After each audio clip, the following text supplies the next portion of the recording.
I'm Rob Dietz. I'm Jason Bradford, and I'm a Cher Miller. Welcome to Crazy Town, where everything is totally fine. Modern civilization is ecologically sustainable, socially just, and economically sound. Oh yeah, and all the podcast hosts are not missing at all. Previously on Crazy Town. I have a feeling we're not in Kansas anymore. You're gonna need a bigger boat. But what I do have are a very particular set of skills. Skills that make me a nightmare for people like you. Dude, where's my car?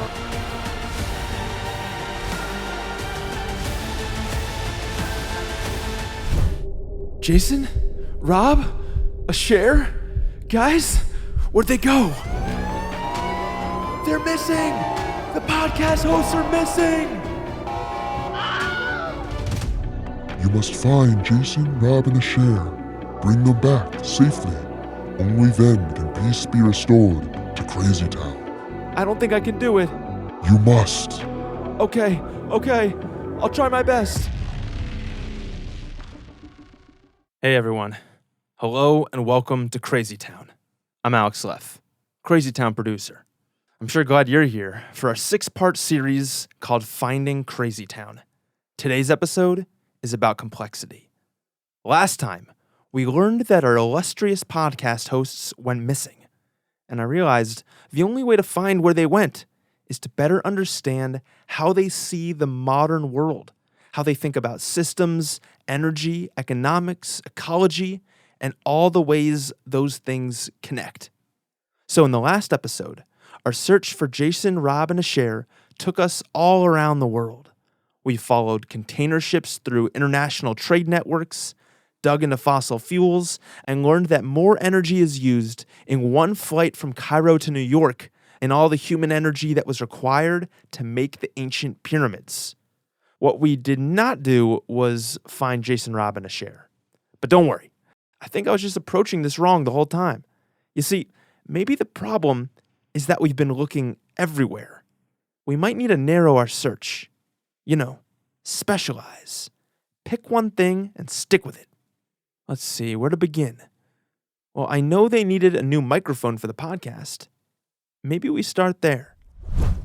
We're going to have to get a fourth microphone. And I've been having this moral dilemma about that. Because, you know, we talk about consumerism. And so kind of the last thing I want to do is buy some specialized piece of electronic equipment from an Amazon store that's sourcing parts out of China or something like that. So I have a proposal for the two of you.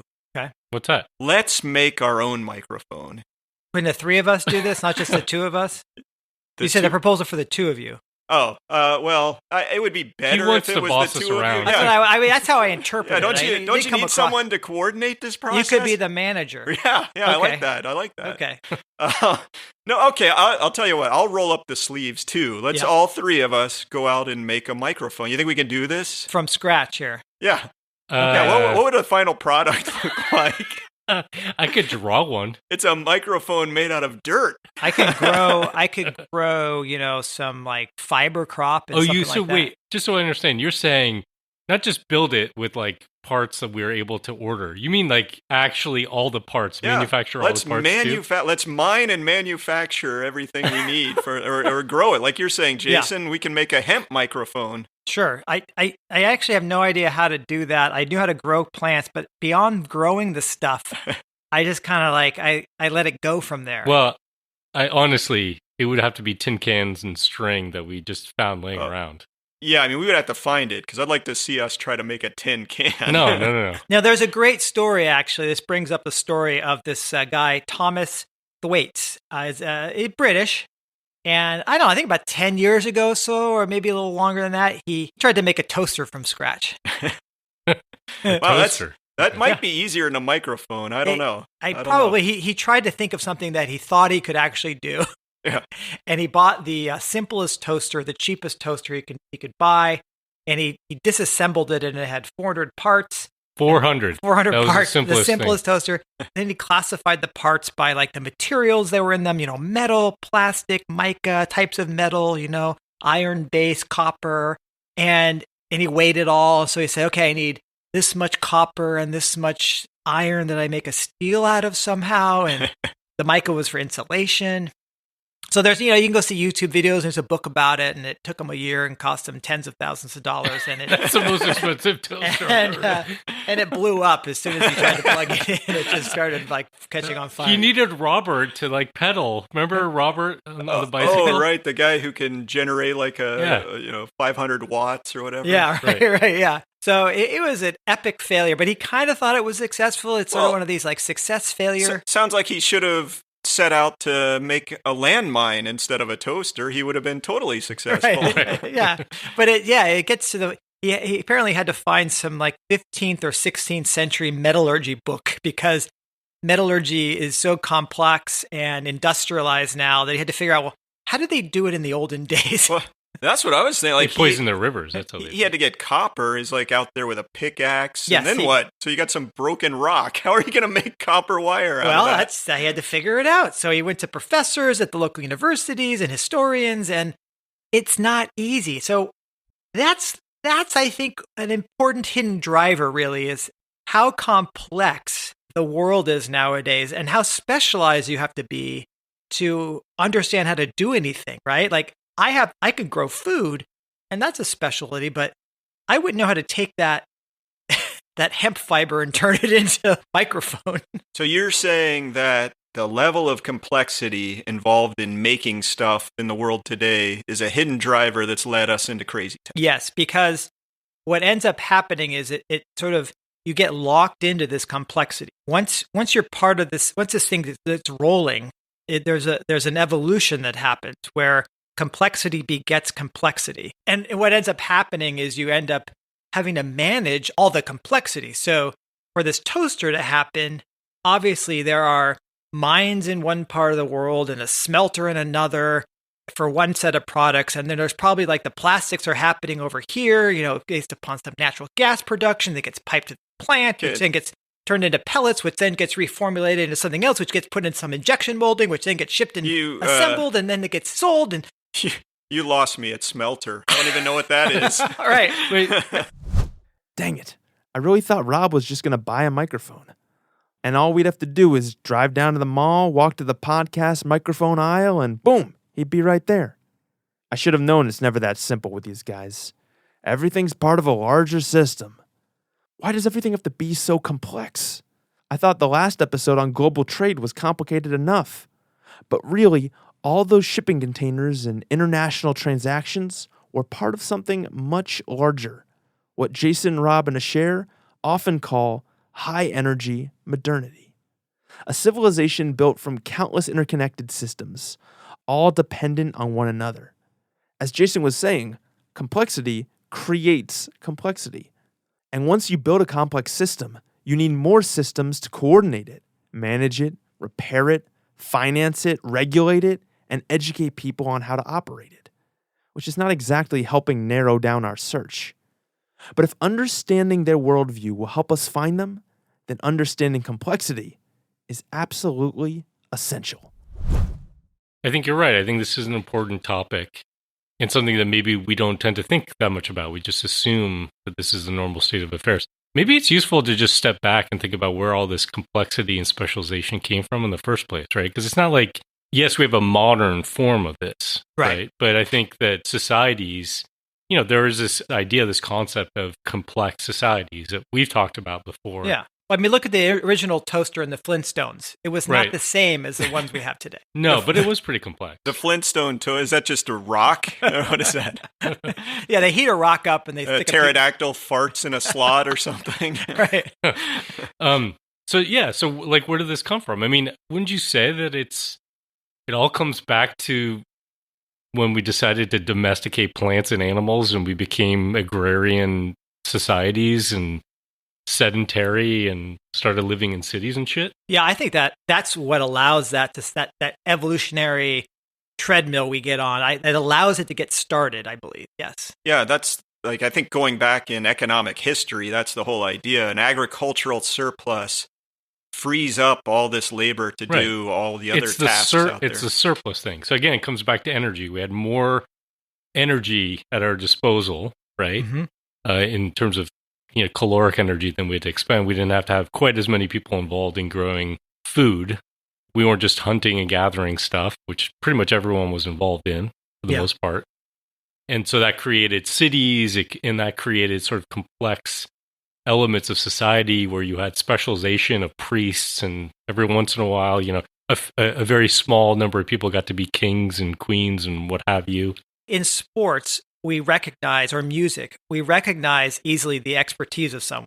Okay, we can see somebody play a guitar, or we can see someone like do a pole vault or an incredible serve, and we go, wow, the incredible years of training that they've had, like the ability they had not to grow potatoes. They've had time to do this other stuff. And they've had Malcolm Gladwell's 10,000 hours, right? Yeah. So to have those 10,000 hours. To have those 10,000. I mean, somehow you've gotten your other needs met, right? Someone else is meeting them. Yeah. But I think it's true. It's not just in these sports and these things that are visible to us. It is the people that are involved in the sciences and the industrial arts who are making the metallurgists or whatever, or the food scientists. Yeah, I mean, it's hard to put in the time to get a PhD in chemical engineering if you have to be mounding up your potatoes. I guess my point is, even before we had the level of complexity and specialization we have now, there was complexity in society. Yeah. So we've been doing this for a while and got probably more and more complex over time. Well, according to Jason, that complexity begat more complexity. Exactly. I got to say begat. I've been wanting to say that for a while. Yes. Like you could think of like the rise of the mercantile class and trade and spices. And well, then what do you need? You need all the ships and navigation expertise and language expertise, and you need the pirates to raid those ships. Right. That's a whole nother job class complexity. The ARG class. Yeah, you need parrot tenders. Parrot tenders. Eye patch makers. Right. Skull and crossbone weavers. Yes. But fossil fuels obviously did put this all on hyperdrive, right? I mean, what we have now with the level of complexity and specialization that we see in the modern world now, all that stuff that we were just talking about on hyperdrive. Yeah, when you talked about the caloric surplus from, say, growing wheat or corn or something like that, but the caloric surplus from digging up fossil fuels, that was exponential growth. I mean, it freed us up to do, even talking about the farm situation, labor on the farm has been steadily dropping until now. It's less than 3% of the economy. And I think it was probably like this sort of reinforcing dynamic where you had more people, not everybody, obviously, but you have more people with available time that provides more opportunity for education for some, right? Yes. You have people who are then able to spend their free time and their education to think about new inventions, ways of innovating things, understanding the natural world, which leads to new products, new technology, new ways of harnessing not only free human time, but also the capacity of these resources, right? Right. Which creates more complexity. Well, and thinking about another way that complexity begat more complexity, if you have fossil fuels that enable the levels of transportation that we have, that lets you create these hubs, cities, universities, hub like Silicon Valley, where you can just locate all of these specialists who are then combining to make, all the wonders of the world. Right. While they don't have to worry about the food situation because that's just all being trucked into them. Yeah, no, that's really true. And I had this hypothesis when I was thinking about this situation. I said, well, let's back up for a second. You guys ever had to fill out like this form for the U.S. Bureau of Labor Statistics that codifies the job you're in or the job code for someone who's working for you? That sounds like something a responsible person has to do. I haven't done much of that. I don't think the Bureau of Labor Statistics cared what I was doing. They didn't want to hear from me. You're worthless. They actually shunned you. They Exactly. didn't want your answer. What are you talking about here? Well, so, you think of like economists say, well, there's so many jobs in this sector or that sector, or there's job growth in this sector, but there's job loss in that sector, or this part of the country has more jobs in this sector. Where do they come up with that? Well, they're keeping track of everybody's job, so everyone who's employed, is coded. Okay. And it's standardized. Okay. So the US has their own standard. Talk about specialization. So there's somebody who made that shit up in the first place. Yes, right? and that person is classified as well. Yes. So they're at the top. Right? They put themselves the at the ruler top. of all. Exactly. So I looked into the first. My hypothesis was this: you can divide, kind of like ecosystems, right? We talked about there's the primary kind of level of the ecosystem, which would be like plant life, right? And then there's stuff that eats plants. So you can think of this in the economy. They're sort of the primary productive sectors of the economy, like growing food, having wood products, let's say forestry, or having energy products, so mining for oil and gas or mining minerals. Mm-hmm. Those are getting the raw material inputs and delivering them then to what would be called the secondary level of the economy.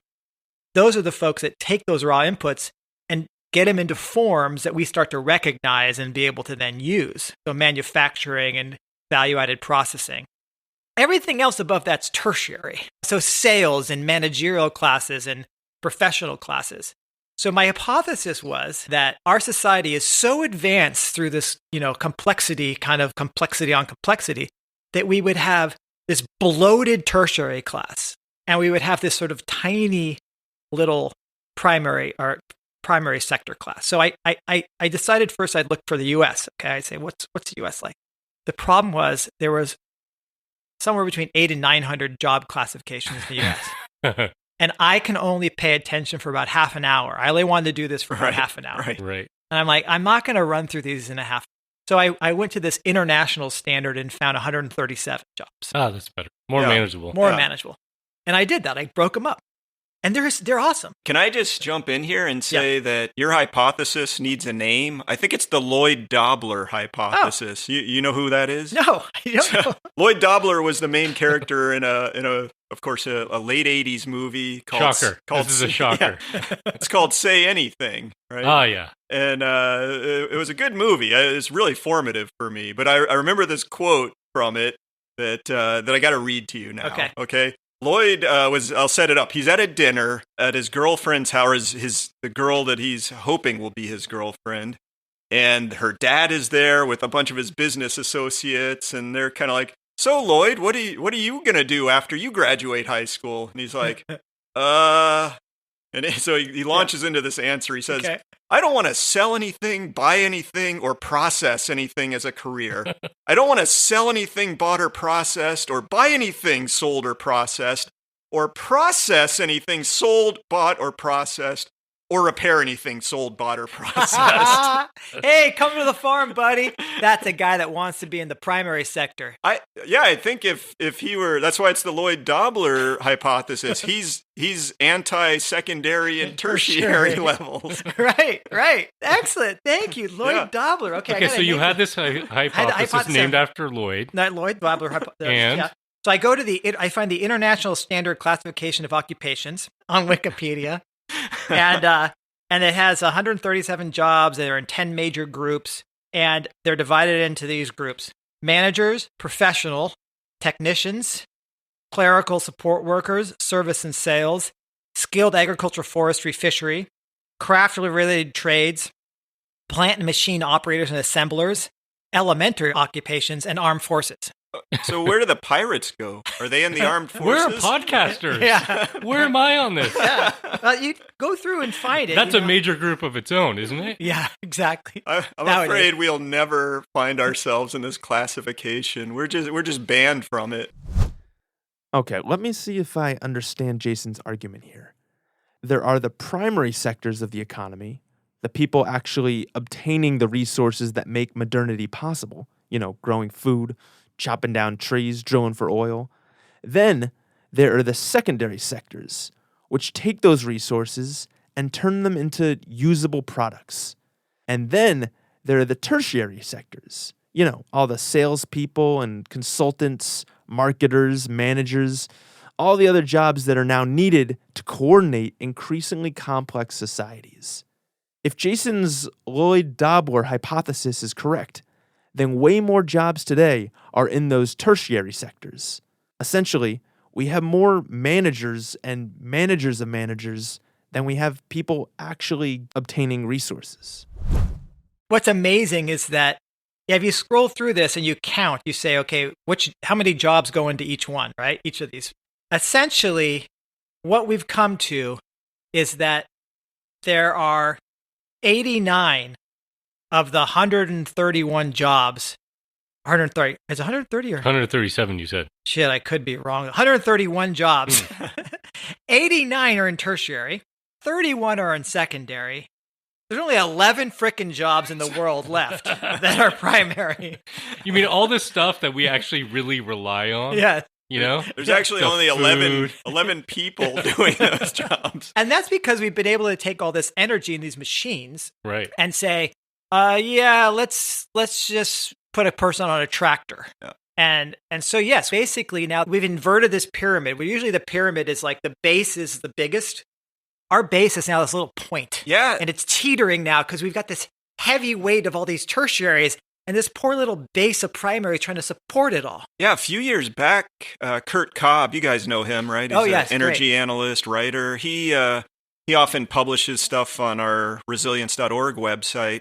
He actually put this figure together. We'll put it in the notes, but he's got exactly what you're talking about, where he's got basically industries, and agriculture and forestry is at the bottom, this tiny little wedge. And as you go up, he's putting stuff like construction and retail trade, and they're bigger and bigger chunks of the economy. And on the top is FIRE, which stands for finance, insurance, real estate, and it's the biggest chunk. Right. It's like over 20% of the economy. but That's the amount of money going. yeah, I think through we that need to sector. distinguish between the number of people and the proportion of the economy, Yeah. right? And so it feels like there are a few different things here. There's only 11 types of jobs in the primary, right? But that's not necessarily a reflection of how many people.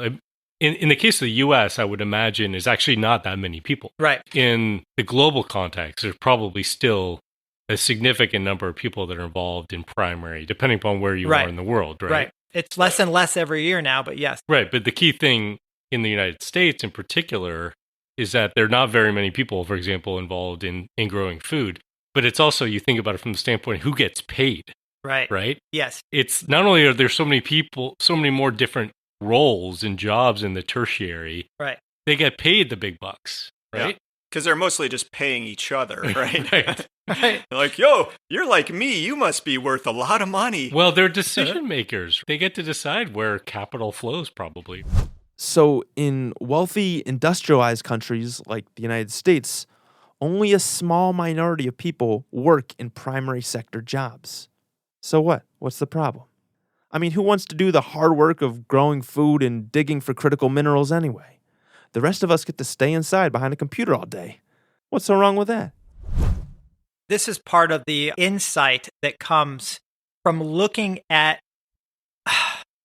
what happens when societies get too complex. Okay. You guys familiar with Joseph Tainer? Mm-hmm. Okay. Yeah. He wrote this famous book in 1988, Collapse of Complex Societies. And so this becomes the problem. It's not just that the tertiary gets paid a lot more. It's not just that there's more jobs there. It's that when you have a society that has moved so far that direction, it actually is a cost. So this complexity has a cost to it, in that managing all this complexity becomes a chore in and of itself. And it gets more and more difficult to manage it.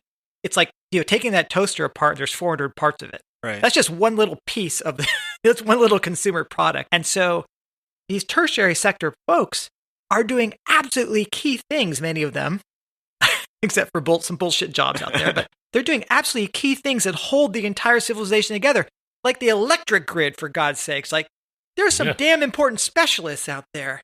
And I would have no ability to step in and take over any of those person's jobs. But isn't Tainer's thesis then that if you have all this complexity and you start running into these problems like you're talking about, your society tends to go more complex to try to solve them. So you got to have a toaster consultancy industry that builds up to take care of your toaster problem. Or there's a pollution that comes as a result of the smelting. You're smelting more ore. I use that word for you again. Okay. Okay. I thought a smelt was a kind of fish. Yes, it is. Are they involved in the process? Are we outsourcing our metallurgy to a school of fish? You overfish smelt, and then you have to have manage the fishery. So you have fisheries managers. Anyway, so what I'm saying is that yes, it's what we do causes problems as we grow. Especially this is a problem of growth. We use complexity to solve problems of kind of growth and complexity itself, and so it ends up then just becoming overburdensome managerially. Oh, okay. I see why this is an issue. If our only way of solving the problems created by complexity is to add more complexity, that's just going to create more problems. Society then gets so complex, it's impossible to manage. And I think this is where a lot of people would say, well, yeah, that's why we need AI. If society is too complex for human intelligence to manage, maybe artificial intelligence will help. But I don't know, wouldn't AI just be another layer of complexity?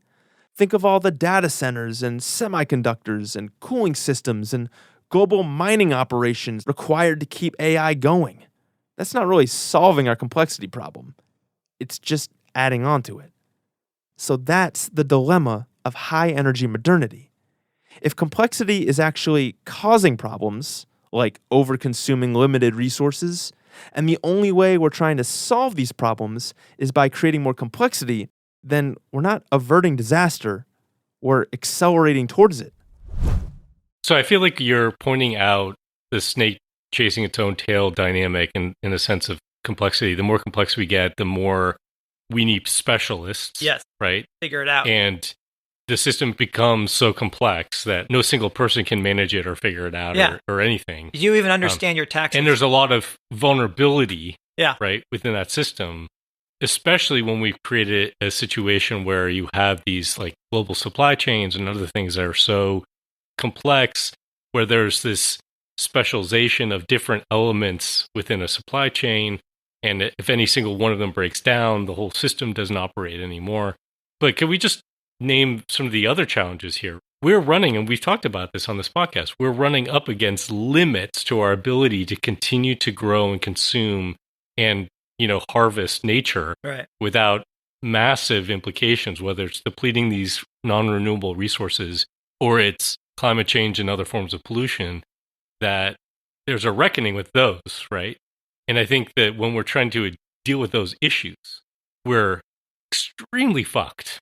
We're not just fucked, guys. We are extremely fucked. Okay? Trying not to picture what that entails, but no, I'm serious. Think about this.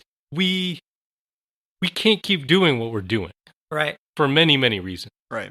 And we don't know how to sort of like simplify it or pull it back because we're all specialists, or so many of us are specialists. And the people that are responsible, one, we don't have generalists. We don't have people who are like, hey, have you thought about this thing and this thing and this thing? Holy shit. If you think about them together, we might have a problem here, right? So we don't have people that are in a situation where they're sort of pulled out far enough to be able to see the overall picture to say we might have a problem here. Right. But also the people that are all these tertiary people, or whatever you want to call them, who are highly rewarded for being specialists, right? I got a master's degree in business or whatever the fuck it is. The mentality is to double down, partly because it's a justification for their role, right? I think for many people, getting an education feels like you must specialize in order to justify the cost of that education. Yeah. Right. So you're just completely locked in. It's actually not rational to become a generalist or to focus working at that primary level or maybe even secondary level, because it's not even being rewarded or having status or being able to go to some far off place. It's like trying to sell yourself in the professional sports market, and you say, I'm pretty good at ping pong, and I'm a really decent tight end, and I can swim a pretty fast 400-meter freestyle. It's like Jim Thorpe. Back in the old days, he could do all those things. And I like high jumping. I'm not great. I like it though. It's fun. I'm working on this. Okay, so I mean, you're right. It's and so I think you have this whole then mentality, right? Where and also you feel like you have, if you're highly specialized, you have actually a sense of competency in what you're doing, and you're like, well, I know what I'm doing. I got this. So I'm going to expect that all the other specialists Right. out there have got everything else handled. But really the problem becomes more at these things that you don't see. You've got blinders on. It's the weight of the entire system and the fact that the energetic and material basis for propping it all up. And we all just assume somebody else has got that figured out, right? And no it's not one- our specialty. It must be someone It else's. must be someone else's, right? So how do we untangle that? It's funny. We like to call modernity advanced, but what does advanced even mean? Do we really just mean more complex? Because now I'm not so sure that's necessarily a good thing anymore. Complex systems don't just have a lot of moving parts. They produce outcomes nobody intended. Man, we've got ourselves in quite a pickle here. If complexity creates complexity, and the only way to address complexity is with more complexity, then what do? It's like a positive feedback loop. We're spiraling out of control. And our search for Jason, Rob, and a share is starting to feel like a positive feedback loop too. The more clues we uncover, the more clues we need to investigate. Wait a second. Positive feedback loops. I remember they had an episode on positive feedback loops once. What did they say about that? Maybe it'll shed some light on all these clues.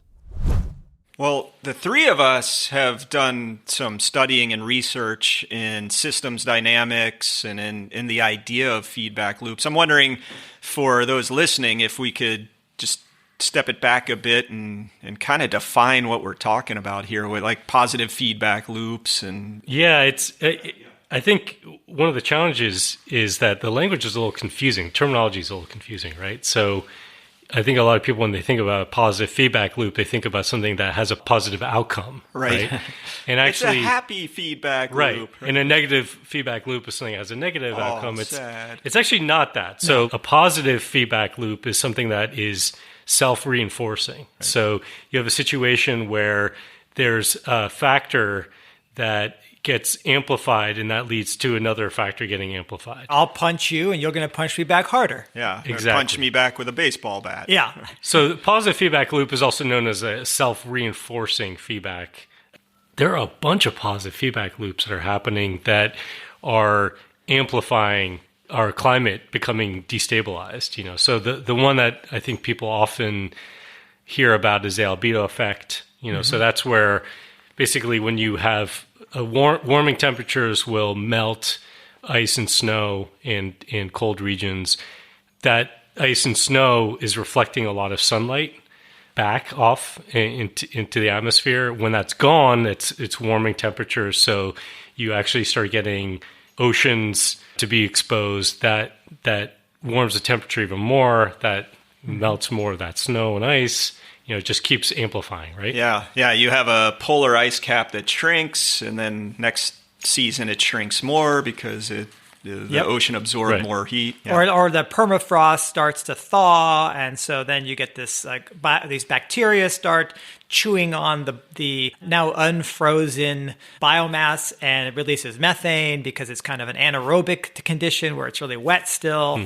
So, and of course, methane's a greenhouse gas. There's another amplifying effect. Yeah, and you get that in the ocean too. Like these, as they warm, you get methane bubbling up from the depths, and you have it with drought, warmer temperatures drying out places, vegetation disappearing. That feeds to that climate being warmer and drier again. And it just keeps escalating. So there's a lot of this happening with climate systems, and there's a lot of concern about some of these becoming runaway, right? And we can't influence them, can't control them. There's a lot of runaway stuff that happens in terms of human behavior. You think about asset bubbles, or on the flip side, runs on banks, right? So a stock gets hyped, people start buying it up. You know, other people are like, oh, I got to get in on this thing. They buy it too. That just keeps feeding on itself.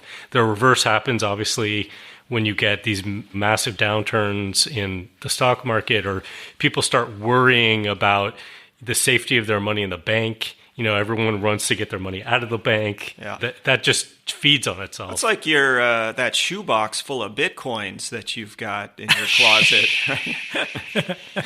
Don't be telling people where it is, man. Well, so the reason I want to bring up positive feedback loops, you know, in the context of Crazy Town, is that We talked about it with like climate change, for example. Obviously, it's something that people think about in that context in terms of natural systems. But I think it's also important to think about it in terms of like human systems and the decisions that we're making that have brought us to this place and maybe influence how we get out of it or if we get out of it. Well, I look at it also in the context of our entire, what's called built environment, all the infrastructure that's already out there that we've invested in.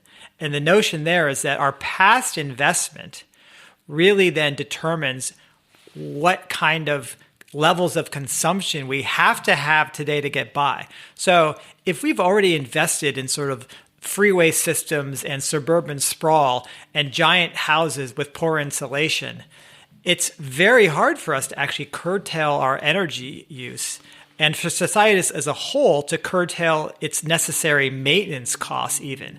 So you've locked yourself in other words, to the levels of energy and resource consumption going forward. Yeah. And so that's sort of like a self-reinforcing dynamic. And then all these next decisions you make are to double down on that. Well, you can see that. I mean, like if you have a town that's built around roads and driving and trucking products from here to there, it's not like the next town over can decide that it wants a monorail or a blimp network for its transportation system, right? I mean, it's just not going to fly if the whole matrix of the country is to roads. be connected, and everyone's got to have the same loading docks, for trucks. If you want to be a business that has a warehouse, you're locked into like accepting a certain way of shipping and receiving, and so all these things then interlock, right? Yeah.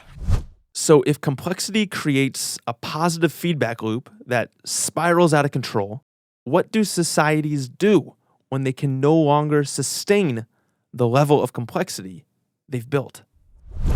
Okay, so if we're painting ourselves into this corner, right, you're saying complexity, one, has this problem of begetting more complexity, and eventually the inverted pyramid will fall over. Yes. And we're also saying that you're rewarded for specializing within the kind of economy we've developed. So is there any time that anybody's gotten out of that corner? Once. Joseph? You mean historically? Yeah. Or yeah, historically, or just some examples that we can look at. I know. I'm trying to expose some happy thoughts out there. And so Joseph Tainter again, the guy that brought up the collapse of complex societies in 1988. I found another paper by him in 2000 in which I've got this quote from. The Byzantine Empire responded with one of history's only examples of a complex society simplifying. Much of the structure of ranks and honors based on urban life disappeared. Civil administration simplified and merged in the countryside with the military. Governmental transaction costs were reduced. The economy contracted, and there were fewer artisans and merchants. Elite social life focused on the capital and the emperor, rather than on the cities that no longer existed. So, yeah. So that's an example of a society that simplified in order not to collapse. I think Tainter would call this a sort of a managed collapse. Mm-hmm. Like there's a collapse with a big C and there's a collapse with a little c. So I guess it's a question of control. It's control. So I think a progressive European economist would call it degrowth. Yeah. Yeah. I don't know how many, this is a great question, how many people who are promoting that realize how much simplification needs to happen of the social structure and this pyramid we're talking about. And the tertiary has to shrivel, the primary has to expand. Do they understand that is what I wonder. Yeah. I would expect that some do, and some probably are too specialized and focus on some aspect of it. Okay, very interesting. So maybe it's not a question of going backwards. Maybe the question is, if a society can't expand complexity forever, how do we build one that's durable? Maybe that's where Jason, Rob, and Asher are headed. Not to the collapse of modernity, but what comes after. Maybe those are our clues. To look at what parts of modernity are worth preserving and which parts can be simplified. I mean, wouldn't that be nice if the very thing that helps create a livable future also helps us find Jason, Rob, and a share? So I guess the next question is for us to try to figure out, well, what do we actually do with this information? Where do we go with it? Because even if we want to pull out of the complexity and civilization specialization cycle, it's hard to do so. A lot of the things we would want to do are not rewarded. It's like apply more labor instead of mechanization for work. Become a generalist. And then you can't live yourself. So enroll others in this grand task of becoming a more labor-intensive generalist society. Tough ask. Well, we're all about the tough ask here in Crazy Town. I mean, why wouldn't we be? If we're like what you said earlier, Asher, about this complexification, if that's a word, that's a complex word. But this complexification is leading to these problems that, what did you say? We're not just fucked, we're what? We're really fucked. I think you actually stepped it up further. You said extremely fucked, which might be a new sport. But like if we're getting to that, then yeah, why can't we ask people some tough questions or propose something difficult? Yeah, I think talk about being a crazy town, because as our complex systems are shuddering or are manifesting their fragility, we need the people. Right? You're talking about electricity, right? The grid, for example. If we're starting to have issues with the grid, which we've recently seen, we do need those specialized people to be able to fix that, or else people freeze, right? Yeah. So it's understandable, while we're in this system that is complex, that we need specialized people to help figure out the problems, but then we're just doubling down. It's like we have to simultaneously operate. Yes, the simpler way, as Ted Trainer said. And maybe it's a matter of, I don't know the history well enough to say, but I like the idea of, if you want to think of it as the Byzantine model, if we said, okay, we can't get from A to B overnight. Getting from A to B overnight is basically a shit show. Yes. Because it's a Seneca cliff collapse, right? The Roman model. So if we want to get from A to B in a gradual way, which is now we have a system that's hugely complex with way too many people in this tertiary level, and we need to get to a place where it's much more simplified and people much more engaged in primary activities. How do we get from here to there? That means X% of our focus and money and time needs to continue to be on managing the complexity we have while we're investing. And maybe it's childhood investment, childhood education, investment in generalized thinking, various skills building, that kind of thing. I think you can at least start by deciding you're not going to process anything, buy anything sold, bought, or processed, or repair any bought, sold, processed stuff. And as we just pointed out, if that were the case, we would be starving. Okay. I see it now. I thought it would help to specialize. But maybe what Jason, Rob, and Asher is saying is we need to avoid getting too narrowed by expertise. It's okay to be a generalist. We've got to learn how to see the whole system and to simplify our lives so we're not dependent on the brittle complexities baked into that system. That doesn't sound easy. But if that's what it takes to find them by the end of the summer, then that's what we've got to do. Our search was starting to get too complicated. It just kept growing and growing. But nothing can grow forever. Maybe that's where we should head next. I know that's something Jason, Rob, and Asher talk about a lot. The limits to growth.